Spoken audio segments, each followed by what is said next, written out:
Rakan is buffed, though. I'm going to say Nico top lane. That seems bold, but Sword practiced a lot of it after their loss last week. Both of these lanes can definitely be run into Yorick. They have pretty similar mechanics, so it's a bit of a wash. A lot of magic damage in this duo lane. It's 9.5. Nico is hot-fixed. Let's get the confirmation. Who is it? Seems like Papa's wrong this time. It's going to be Nico in the bot lane. So the first Nico bot lane we're seeing from Viper, something we saw debuted recently, was yesterday by Uzi. Uzi was on record at saying that he likes to see a caster support, a range support to help with the lane prepping, which is the analysis that Valdez and I were discussing in the Kesper Cup. I love the Karma Nico synergy. This time we get Morgana and the Nico, and if you help prep those waves and Nico can bash them down, her scaling with that Rage Blade into the Blade of the Ruin King is very impressive. Yeah, and there were actually a couple of games played on a couple of weeks ago as well on the bottom side of the map in the LPL that were not necessarily successful. However, the Nico was disgusting. It was 9.4, so of course she was a bit stronger back then. And let's shout out the best Nico player we had over in China, our boy Kramer, over on LGD. The 1v9 plays were real, doing his best ruler cosplay and looking very dapper doing it. Shout out to Kramer having just an amazing individual performance on the year. Basically, if LGD are going to win, it's because Kramer literally picked up his entire team and carried them over the line. Well, Spirit Animals here as we get on to game number 2.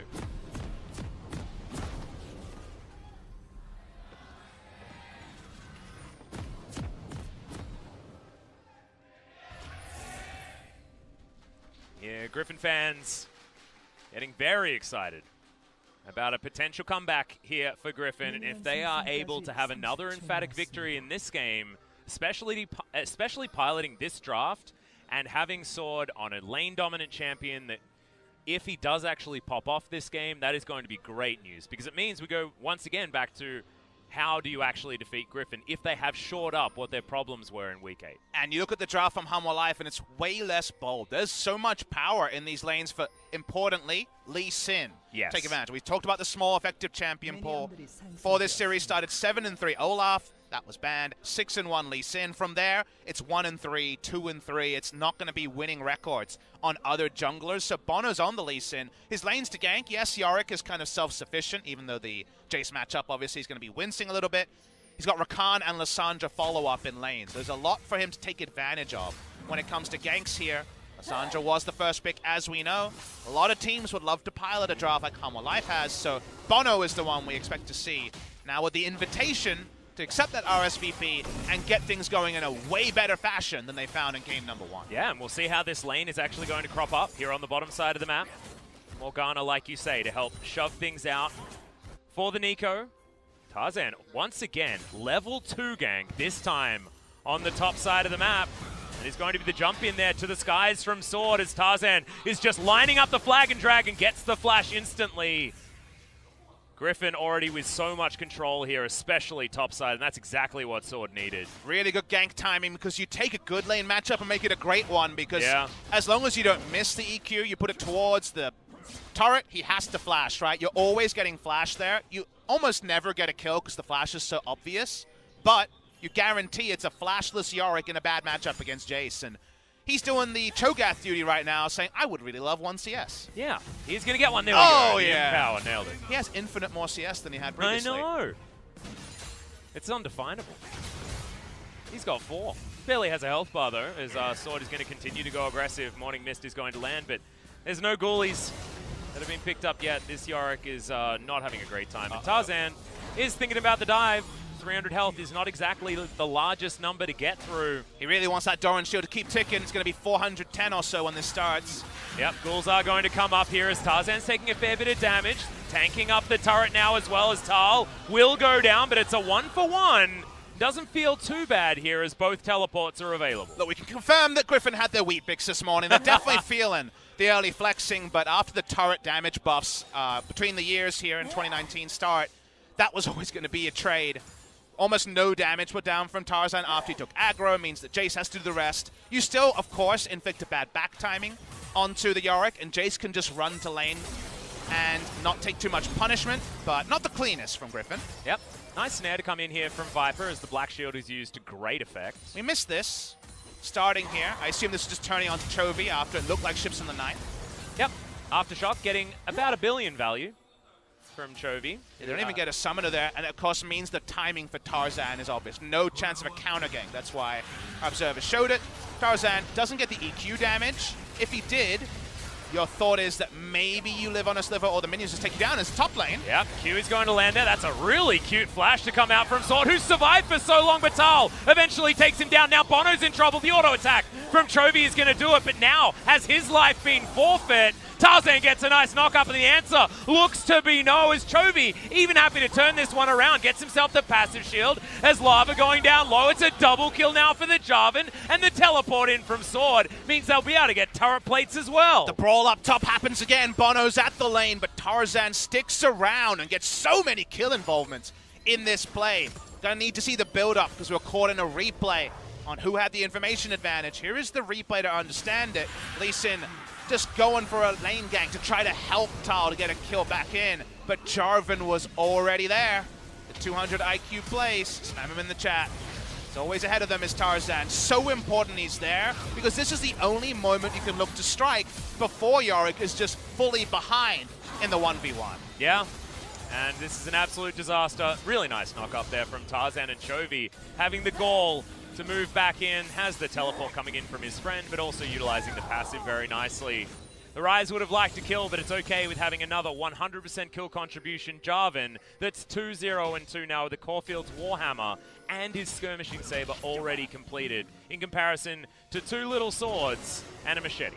And again, it's about the next level. What we're referring to there, without using shorthand, is that Yorick innately loses to Jace and already got turret dive. So that's the time where there's no information on Lee Sin because he fully reset, to find a lane gank, salvage a kill, and actually turn away the timer and turn it up to get that first item done. Anything. He has no items at the moment, just Yorick. He only has building blocks. But Tarzan is aware that that's the only window that Lee Sin could really impact the matchup. He's there for the counter gank.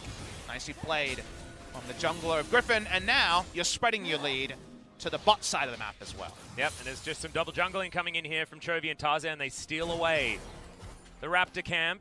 Minion wave now has to be answered there in the mid lane, as Lava does have a lot of wave clear options and gets the Scry's Bloom to try and figure out where anyone has vision on the top side of the map for Griffin.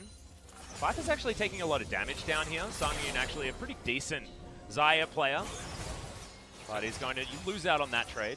So again, I found Uzi's analysis of the Nico pick, which is so well described by Clement Chu. Shout out to Clement Chu on the LPL broadcast for it. He translated the words. But basically, I don't like Nico with a tank support because I feel like her laning isn't strong enough in those scenarios. You need that mage support to help with lane wave management, which is, again, what I was thinking around Kesper Cup. I thought Karma and Nico was the way to go, and that's what we saw in the LPL, Ming and Uzi playing it.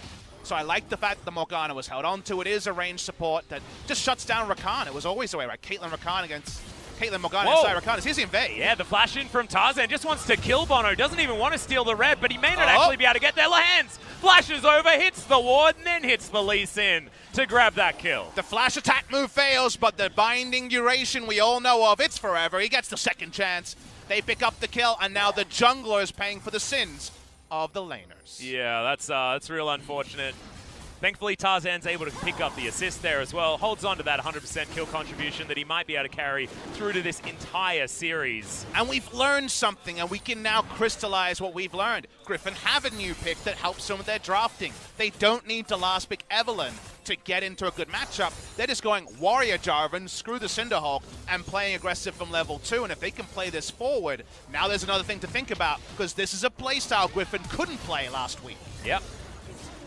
I feel like the Jarvan is the big answer here, but we're not going to figure out what the other answers are attack if move. This is going to be a win, as there we go. Right that click, ward baby. copped it. Right click beats attack move. Yeah. He figured out the right click in the end, so we're fine. Chovy doesn't have a lot of mana, but does have a blue buff, as Tarzan's making his way over here as well, and we're going to challenge absolutely every buff by the looks of things on the side of Griffin. Realm Warp. Chovy not going to take it, but in goes Jarvan. Exactly right. The knockup comes down once again. The buff is actually going to be ignored, but the Jarvan might die here. That is the kill going over to bonO, as now he moves into Chovy, but he's taking a lot of damage. Sword trying to roam his way down, and they don't kill the Rise, but they do manage to get the kill onto Tarzan. And some bugs still to clear here when it comes to the early aggression that doesn't come naturally to Griffin. They don't actually pay attention to key out-roaming Lehends in this way. There was no backup from top lane. And the support was there when Griffin's support was absent. So get the counter kill. Nice little moment for Hanwha. They needed that. Otherwise, it felt like we're getting the replay of game number 1. Yeah, and it's actually good that the kill goes over to bonO as well, because he was getting bullied around his own jungle.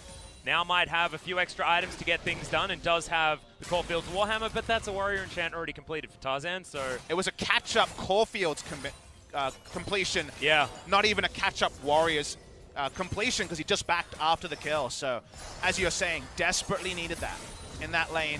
Bot lane, CS for CS right now. The Morgana negating Rakan's laning impact, so Rakan roamed.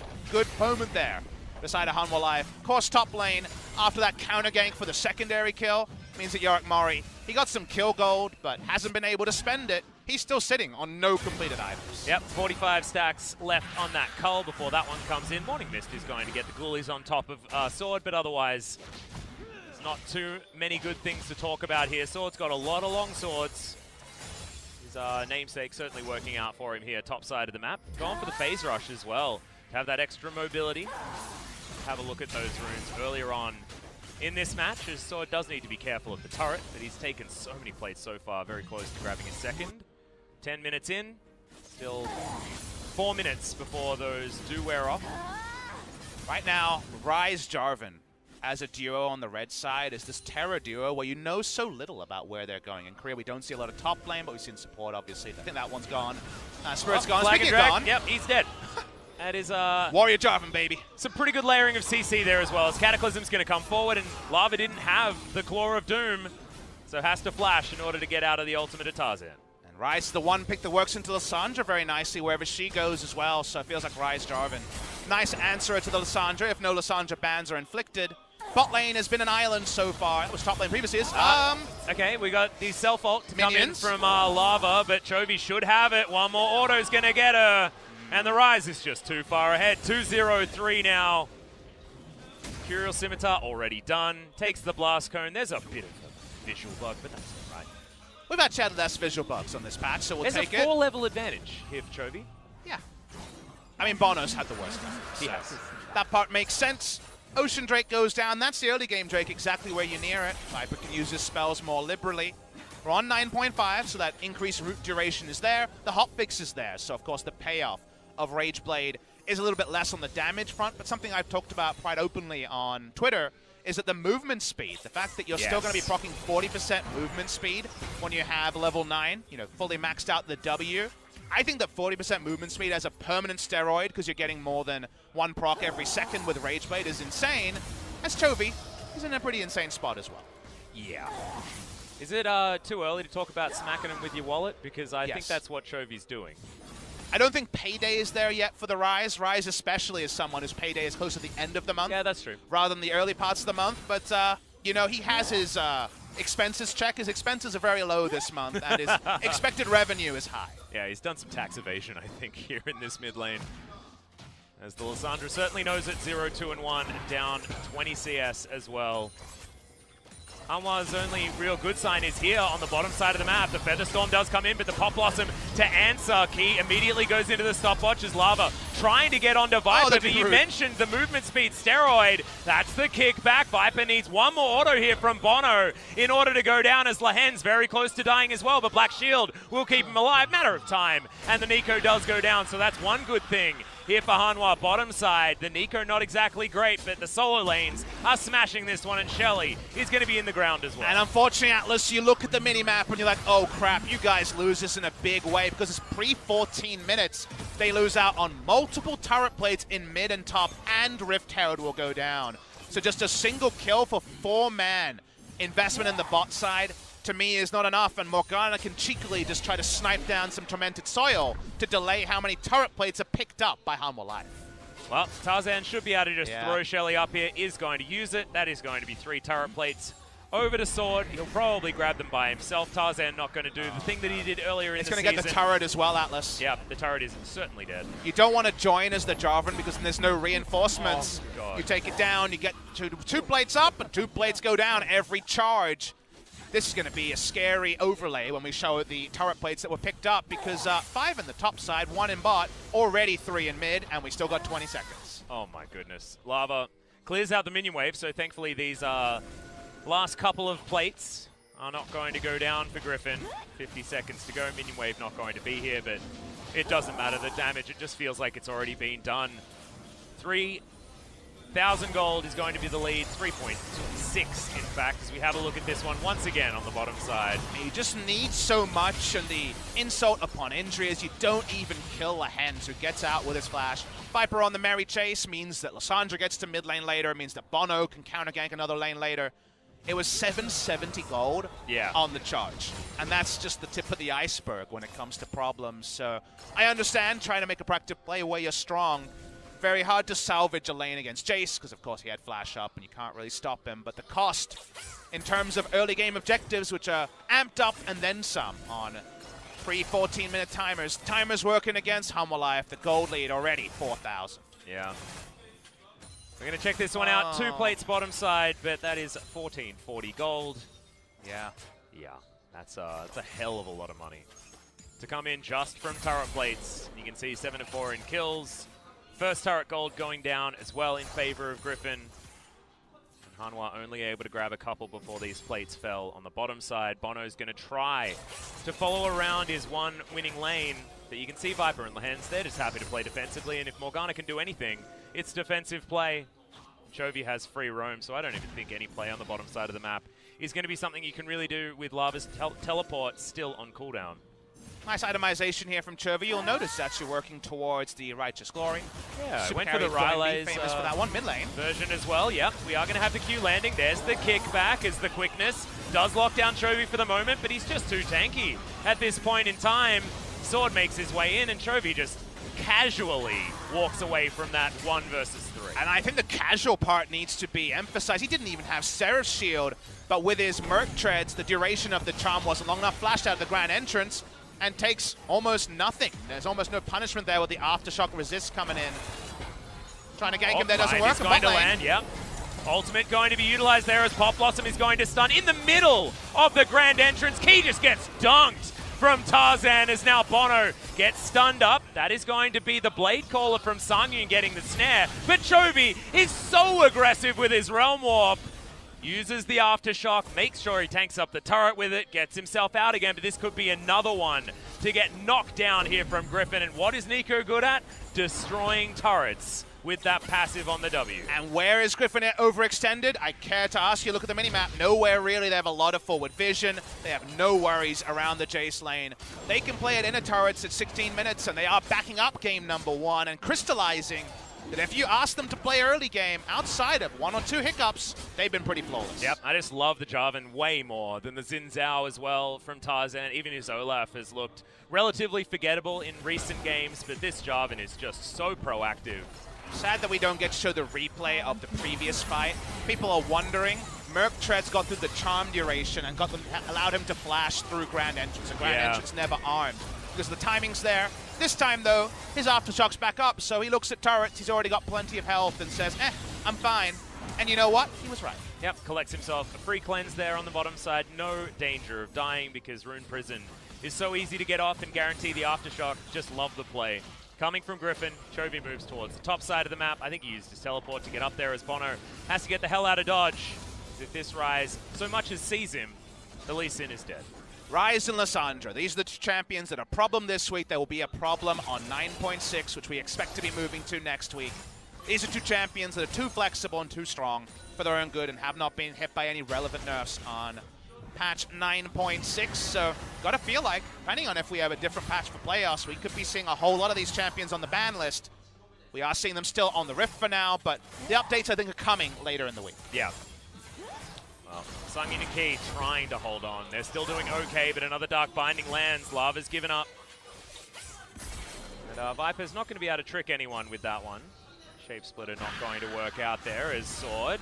Does have to be a bit careful of Thal, who does have his Trinity Force now completed. So first item spike here for the Yorick. But there's 2 items already done for Sword. The Jace is just so strong. Yep. I think they've, in general, played pretty well around Sword's pressure on Jace. He's not going to get the same solo kills another Jace player like Keen, for example, might get, but I think this of the offensive champion pool fits him the best. Yep. Good stuff from Sword. On this one, he has the most practice in competitive play on the Jace as well. They own so much of the map. There's almost no quadrants owned by Hanwha Life. They get Krugs, nothing else, and now Hanwha Life are just hanging back. No Baron has spawned, but 2 games in a row. You'd say that Griffin have comfortably won the game before Baron is even a consideration. Yeah, this is like we need to have Baron spawn earlier in order to have something to do on the map. For Griffin, these wards that are here getting cleared out for now by Hanwha Life, but you can see the wards that Hanwha put down immediately get taken away. Chovy's going to be able to steal away the blue buff. Thankfully, Hanwha are actually able to fight for some vision, as Griffin do need to clear out some minion waves. I just don't know whether the respite is going to last for very long, as Julia pops a shock blast to the face there from Sword. I feel like if Riot wants to target Ryze and pro play, it of course will have spillover in all yellows, but I think it has to be another mana ratio nerf. I think you're okay with Ryze doing damage if there's a trade-off, but we call it tank Ryze, but he builds Righteous Glory and Rylai's, and those have, you know, lower AP. The Righteous Glory notably has the mana, and he's just fine, right? So I think the mana nerf to him, a mana ratio nerf, would be kind of one of those simple nerfs. The larger nerf, or the millionth rework, might be an eventual necessity, but when it comes to pro play, I think the mana nerfs are the easiest ones to target some of these other builds that show that flexibly Ryze is just too damn strong. Yeah, but only in pro play. His win rate in solo queue has always been low, because the skill ceiling for this champion based on his combos is relatively high. If you're going to get the maximum damage out, it's just not something that you can generally do. You just hate seeing someone who can keep building tanky and blow you up. That's the thing I think that should be the point of power. It's why ever since Ryze was mana ratios, and you know, it used to be Frozen Heart, right, as the item, but it's changed over time, and that's the main pain inflection point for me. But zooming in on this game, Hanwha Life just trying to get Baron control. Very, very difficult to do with how far behind they are. But Scuttle is a start. It might delay the game a little bit, but to what end is kind of the I think where you look at the items here, and it's just a lot of issues for Hanwha. Well, when Ginsu's comes in for Viper, he's also got a Ardent Sensor on Lehends. So the Nico, not going to be very ignorable from that point in time onward. And already with his Blade of the Ruined King recurve bow, he's doing a lot of on-hit damage. As at least Hanwha have found some form of stability around this mid-game. bonO standing on a ward though, it's actually dangerous. Stray Overload comes down from Chovy, and you can see already he needs to be respected. Needlessly large rod. Completed as well. So how do you come back as Hanwha Life here? Because obviously the easy answer is you don't, and that may very well be the way. But what you want to do here is you consider what you have. You have Yorick, who does have the Maiden. He doesn't have teleport. It just came up as I say that. You need to group with Yorick, who doesn't have an impactful teleport, and try to make it about an objective that you can actually see in front of you and fight for, rather than, well, we can't see anything and we can't face check, which is, of course, somewhere this game might go. Cassandra doesn't really want to be face checking. Key is a squishy support, so they don't have a lot of ways to overcome a vision disadvantage. I think you have to make it about a crapshoot Baron, and the Maiden can tank Baron for quite a while, so, and that's an approach you need to take. If Yorick's bot lane, I think things like this start to happen, and they just don't have a lot of answers, Atlas. It's not really happening, is it, Papa? Sang-hyeon and Key unable to defend that outer turret in mid lane. Ocean Drake is just going to get taken down as a byproduct of Griffin's gigantic lead. Tarzan almost has his Black Cleaver completed. We'll see whether he actually decides to do it, because it was Guardian Angel that happened first in game number 1. He's decided that instead he wants the extra CDR and utility from that particular item. Still has a stopwatch available. I want to give a shout out to a Twitter user, MagoGX, that commented on something. So we've talked about on this stream before, one of the mechanics against Lee Sin is that you can cleanse flash out of the knockback that comes out there. Yep. And that's a mechanic that people, whenever I talk about cleansing knockups, people tell me you can't cleanse knockups, and you're right on the actual ability going up and down. You can't just cleanse and be on the ground again, but you can QSS flash out of a knock up. Yes. You can QSS flash. Normally you can't flash during a knock up, but with the QSS you can. The interesting interaction I wasn't aware of is you can QSS flash out of Jarvan's EQ. You can't cleanse flash. There's actually a differing in terms of CC type that cleanse doesn't provide. My thought is that was what Sang-hyeon was trying to do. Can't know that, of course, but he cleansed but couldn't flash out of it. It's kind of an interaction I've never considered, but Cleanse works differently than QSS, specifically around whether you can flash out of knockups. And it was actually recently achieved. I think it was last week in one of our last games, we had a brilliant QSS flash out of a Gragas ultimate that, in fact, saved a potential pick-off. So it's not a meme point about Riot support and cleansing out of a Malzahar roll. It's just that the QSS interaction around CC seems to be a lot more total than the cleanse being specifically the ones you expect. Yeah. Well, bit of an update on this game. We've got a 1,000 gold bounty here for Chovy, stacking up his next one now by the looks of things. Has that Righteous Glory completed. He's sitting on 2k gold. So the Rise needs to go back home to make sure that that money is relevant, but you can see he's utilizing this time on the map very, very well. He's 70 CS in the lead over Lava. Very close to that Flame Horizon at 25 minutes into the game, and that is an absolutely terrifying prospect for a Rise.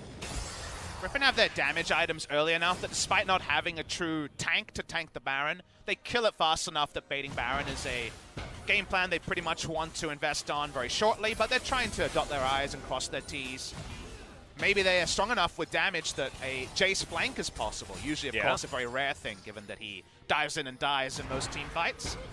Gonna start leashing the Baron. As we can see, they invest the teleport, and it's Mountain Drake, Nico. Let's see how it goes. Yeah, it's Rage Blade completed as well, as Viper's just happy to get these autos out. Does get knocked up, so that's going to take a little bit of time off there, but bonO's going to make his way towards the pit. Doesn't connect the Q as they're trying to turn this one around. Viper moving on over, has the Black Shield as Lava gets out with the Claw, and Griffin are at least deterred from continuing on this Baron, but you can see Griffin, they're always taking more than just what you can see. Sword pushing down on the bottom side, gets rid of Thal from that lane, and then Griffin moved back towards the Baron to just make it difficult for Hanwha all over again. Still, because they can't tank it forever, you notice the putting their tools together, their soldiers, and coming for a second contest does work. So it doesn't take the inner turret just yet. You're right, there is definitely some futile moments when it comes to the defense here, but the defense works first round. Now, Chovy's got a pretty sweet hat to go with his tankiness, and he pushes faster than before, and his damage, which was too high for a tanky build,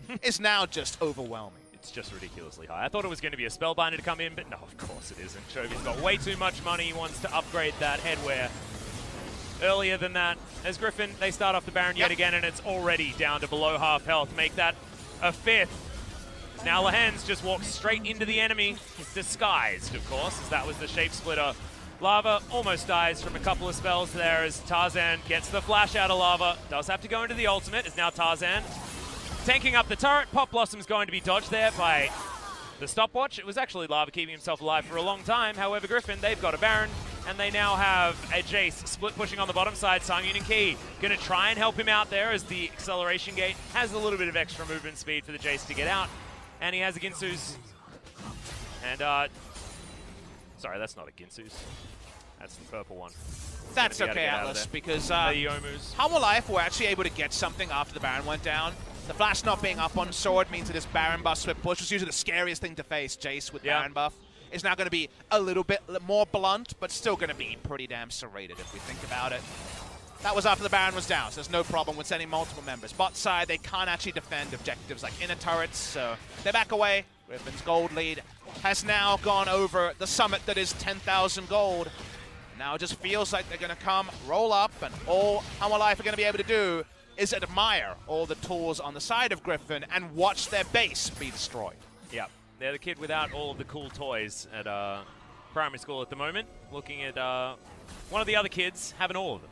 And, you know, they've been prepped very well by, in this case, their coaches, but parents for the analogy, and they know not to be outwardly jealous. They know to be, oh, that looks nice. But you know on the inside, they're feeling those raw emotions of jealousy. They'd love to have a 10,000 gold. They'd love to have a bit of a foothold in this series. But unlike the last time these two teams met, where Game 1 especially required an emergency 8,000 gold down teamfight victory and a pentakill from Viper, we've just not really mentioned Viper's name. Nope. He was able to get some cleanup kills on Vayne.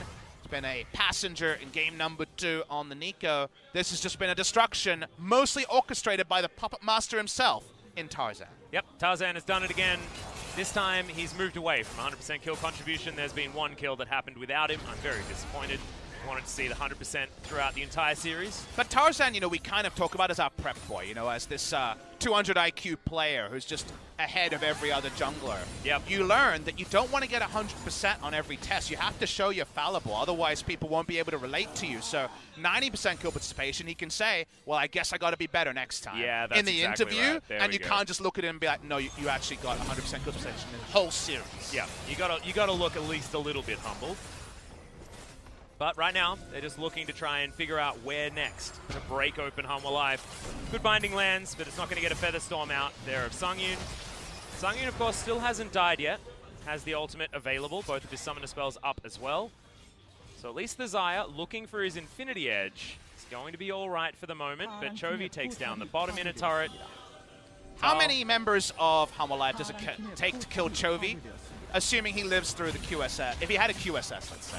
Very, very many. Yeah, like 4 probably? Yeah, I don't know whether they've even got enough members. As Viper gets out of the baby cage, he's going to be fine. Julia is going to cop a lot of abuse, but eventually moves on back. As Thal's going to try and see whether he can get Sword away from the top side. Viper, cheeky auto attack there as the base is getting broken on the bottom side. Flag and Drag gets Jarvan over. That's going to be the advantage that Griffin needed to break this one. Sword actually going down relatively low. The quickness great there from Ki, and they are able to grab that. It is exchanged for an inhibitor, but this could be some respite now as Hanwha Life do have themselves the man advantage. Lava wants to utilize it as well. Good Circle of Frost as the knockup does come in from Tarzan. Once again, Lava's going to self-ult as Viper. Great positioning on the sidelines. Julia, his first target, but Lava just gets wiped out with that empowered auto attack. Good snare comes in. The Yorick is going to be not long for the world, but that's going to be Lehends going down. Pop Blossom gets absolutely everyone as it's a double kill for the Rise. The autos are flying forward. Viper wants to get under the turret. It's the flash as Chovy picks up the triple. 5v4, no problem for Griffin. You knew it was coming, and yet you still always applaud it when it happens. The catch onto the Jace was actually very well done. The macro from behind, smart from Hanwha Life, but too far behind Atlas, and this will be the end of the game. Yep. Turrets are going to go down, and Griffin, I don't know whether we can say it yet, Hanwha Life are relatively formidable opponents. They have been taking down a lot of the teams that Griffin in the last week weren't actually able to, but Hanwha weren't able to do it this time. Griffin too strong on the day, adjusting their problems from week 8. Week 9 looking like very different beasts, and we'll see whether power rankings around the world are going to change now that Griffin look a lot better. And I take your point, Atlas. We definitely still need more data points, but honestly, if you look at this series, the texture of this series, it felt like Griffin were handed a stress ball, you know, and we're just able to squish them. Felt like Hanwha Life with a stress ball for Griffin to work out their anger at going down last week to Genji and Afrika, and they just decimated them. The actual way they won this was such a one-sided series. We wanted to build it up to be Hanwha Life threatening that they could be a top 5 team, but so early in the piece, they were just lambs to the slaughter of Griffin. Griffin take down their opponents 2-0. We need to see them do it again, but on just today's analysis, Griffin have sorted some of their early game inactivity that has plagued them in an otherwise perfect 2019 season. And also fixed up their drafting very, very well. They let through the Lissandra, but they had a plan for it, for how to deal with it. Getting Jason Rise in the second round was absolutely fantastic. It was a stroke of genius. They could flex those for days, move them all around the map. But in the end, it was where we expected them to go, and Hanwha Life just didn't have enough answers, despite it being on the table, face up, from the word go in the draft phase. So Griffin just picking themselves into a winning situation. Great to see from these guys. The Nico Morgana bottom lane, it worked. It wasn't necessarily the star of the show, though, as I feel like Tarzan's going back-to-back when it comes to the MVPs. Although Chovy, I guess, had a pretty ridiculous performance as well. If I try to understand why this series went that way from Hanwha Life, my impression is they prepped for Griffin last week and got Griffin this week. And what I mean is, the style they tried to play, I think works against Griffin that rocked up last week, and Griffin that in general have been passive in the early game. Instead, they got a super aggressive Griffin, and it felt like you kind of had to just rip up all your notes and completely reevaluate. And I think they made some nice moves in game number 2. Is another amazing Lehends sign. We haven't had the zoom-ins like we did last year.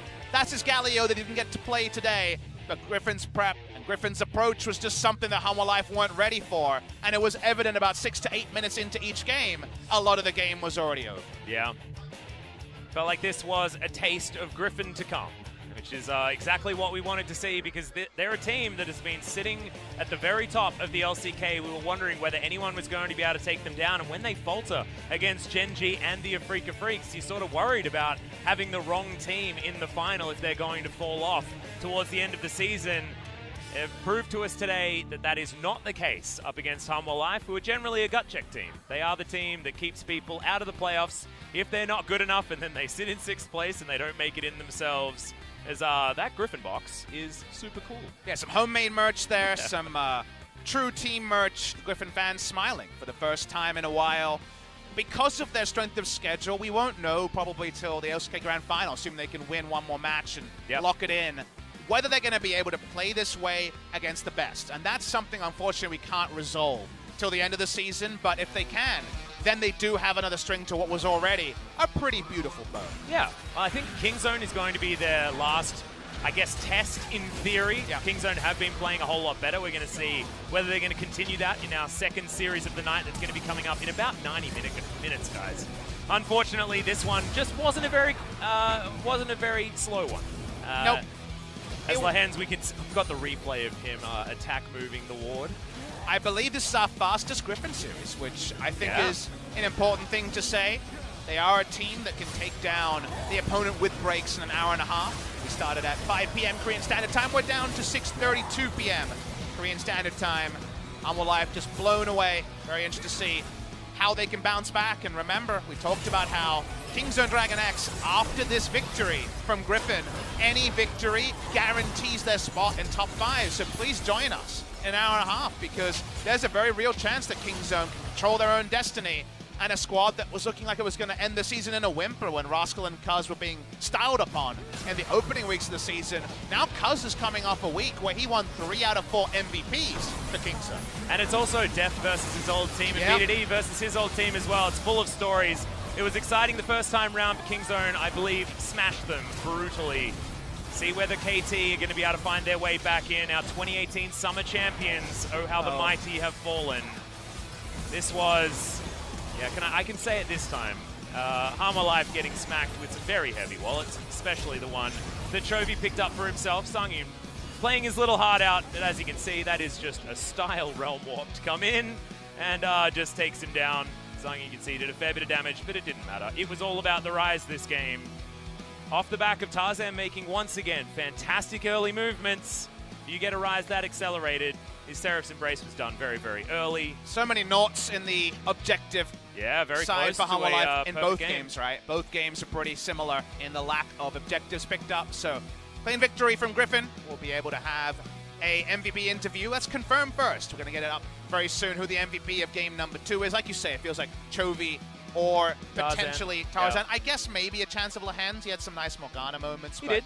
I think it's unlikely. Did use the Morgana well. Let's throw that MVP up there, let's though. find it out. Get the confirmation on if we're going to get the 200 IQ solo interview. And no, Chovy. And importantly, Chovy now joins Deft, who plays in our second series at 1,100 MVP points. Yep, that is huge. And if Cuz keeps taking away Deft's MVP points as well, this actually could really change things up for whether or not our little alpaca is going to be able to lock down the top spot as far as MVP is concerned. This is the last team fight. This was where, honestly, they could do whatever they wanted. Just press their buttons, aiming at various enemy champions, and they'll win, even if it is a 4 versus 5. This Pop Blossom was fantastic, but very interesting when the AD carry actually opens the door for the consistent DPS of the mid laner, which is often the other way around, especially in today's meta. And we put up the standings again because it's a very significant victory. I would have had Tarzan here. I think he, once again, was ahead of the play, but I don't mind the Chovy pickup, and he certainly was a raid boss. He was. By the end, and now we get the very fun close race. So we might know Griffin is first place by the end of this week, but we will not know about that MVP race to the final day. Yeah, exactly right. And also might even get into playoffs as well, as we are going to move into the MVP interview. So here's Ji-hoon for some translation. Thank you very much, guys. This is Season with today's interview translation, and we're going to be joined by Tarzan and Chovy from Griffin. After 2 games losing streak, you guys got your rhythm back. How do you feel about today's victory? 일단 2연패를 일단 잊고 다시 저희 We 경기력 tried to just forget about the 2 games losing streak. We just wanted to get back to our form. And what has changed it as a team? Well, I think our teamwork wasn't really that solid, so that was the focal point. What about you, Chovy? You are back in the first place of the MVP standings. Well, I didn't really pay attention to that. I don't know. So how do you rate your own play today? Speaking of today's series, I think our movement as a team was flawless, so I'm really satisfied. So I think Griffin is back in the original Griffin of the unstoppable winning streak. So speaking of game 1, I think you were participating so much to all the lanes, so were you confident as soon as you locked in J4? Well, I didn't really expect that, but I knew that we were going to win the game. The 2-level gank was really impressive. You were camping in the bot lane, so that was a very unexpected gank for Hanwha Life Esports. So let's watch this replay together. When did you plan this? Well, when I was taking my red buff, I was planning on that gank. Then, not before the game. And this is another highlight here. You were hiding here in the brush, and then you just expected the movement of Kalista. I could see that Sang-hyeon was thinking of flashing forward, so I knew that that was the right timing. And even though he doesn't use his flash, I knew that I won't be dying there, so it was a good try. Then weren't you not concerned about that? Like, their bot laners dying? I did, kind of. So, but we were able to convert that into kill. So you were really good at reading the opponent's mind every time with the cocoon or that combo. So do you usually do that during the practice a lot? Expecting the movement of your opponents? No, not really. It's just because I play the games so much. So I have good sense. Well, that is a great instinct from you, Tarzan. And speaking of game 2, Chovy, you led Hanwha to pick Lissandra. So what are your thoughts about Lissandra, or what are the thoughts of Lissandra of Griffin?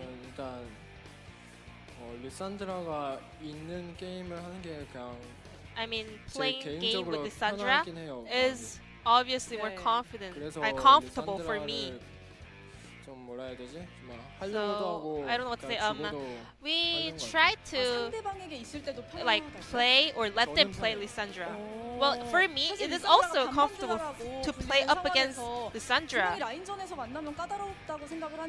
Is it tricky to play against it during the laning phase? Well, if I go 50-50, I try to snowball better than my opponent. So if I let them just go 50-50, well, I can show the difference of scaling in the late games. Today you had the Aftershock Rise. Why was that?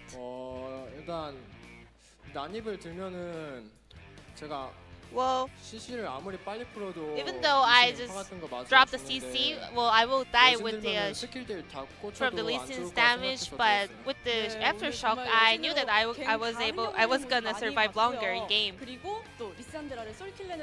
And you also saw look at Lissandra in game, so let's check out this replay together.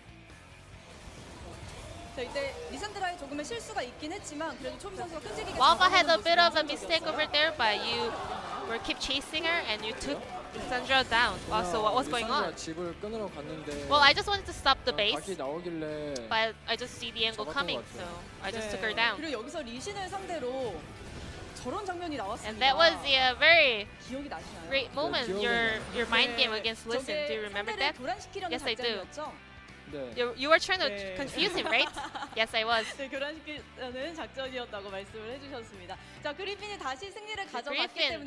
got their victory back in their pocket, so we are expecting a lot more from you guys again. And you guys really want that victory up against Talmon Gaming to secure your spot in the first place, right? 저희가 경기력이 완벽하면은 Well, if 좋은 our performance is 경기력으로 perfect, 이길 수 있다고 생각하고 I think we 열심히 can secure that victory. So we're gonna 네, prepare as hard as we 멋진 can. 플레이 기대해 보겠고요. 초비 선수도 어떤 점 많이 Chovy. 준비하실 계획인가요? What is the focal point of the preparation? I'll do my best to just keep our performance as perfect as we can. So we're just gonna focus on making our performance and form flawless. 필두에는 타잔 선수, 초비 선수가 있을 것 같고요. 네, 오늘 So 인터뷰 thank you very much for this 감사드립니다. interview from Tarzan and Chovy, and 네, I'm gonna 그리핀의 pass it back 다시 to our 찾아온 casters. 승리와 Thank you. 함께 중계석 연결할게요. Thank you so much, Ji-sun. Fantastic to hear from both Chovy and Tarzan, and that's the one good thing about the MVP not going to Tarzan twice in a row. We get to hear from Chovy as well, especially after they had that disappointing loss week 8. So now finding themselves in some better spirits, but I don't think we really got enough as far as explanation as to why things didn't go so well. As you can see, now we've got confirmation, SKT and Sandbox both confirmed into playoffs. Kingzone could confirm themselves with 11 wins in our next matchup of the day, but it's a bit of a wait.